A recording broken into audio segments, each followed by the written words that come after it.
Hey guys, we're back and we want to share with everybody 4 keys for beginners to hold side control. Advanced people probably instinctually have these already kind of muscle memorized, if you will, right? So if your partner's laying down, our first key to holding side control is, for a lot of people, is head control. Controlling the head. If you can control the head, you can control the movement of the rest of the body, right?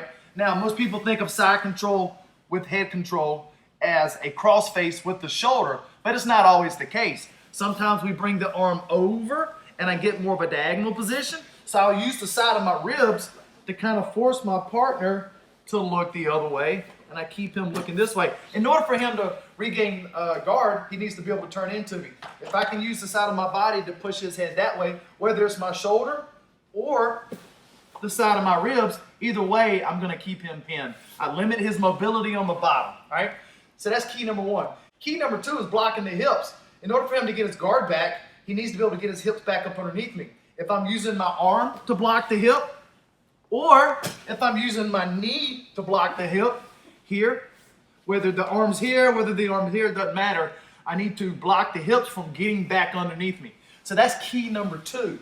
Key number 3 is to literally keep your partner pinned flat on the mat. If my partner starts to turn into me, whether he has an arm over his back, underhook, or whether he has a frame here, the fact he's sideways, he's already starting to gain a positional advantage, and he's going to start to recover his guard, or at the very minimum get up to his knees, which means that I'm going to lose side control. So my goal is to always keep chest to chest connection and keep him pinned. Whether I'm perpendicular or at a slight 45, I got to keep him pinned the whole time. If he does start to get sideways, it's going to be difficult to get him to go flat again, unless you're just a lot bigger than your partner. The option is always going to be to spin to the other side and regain that side control position again. So sometimes you just have to spin to the other side.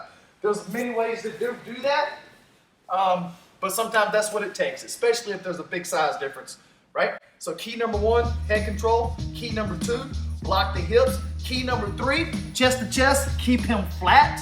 And then key number 4 is sometimes you gotta realize that going to the other side is what you gotta do, all right, in order to regain and keep the side control position. All right, cool. Hope you guys like that. If you have any questions, comments, please comment below, let us know. If you enjoyed the video, please give us a thumbs up. We always appreciate that. Anything? No, that's pretty good. All right, cool. All right, guys, we'll see you on the next one.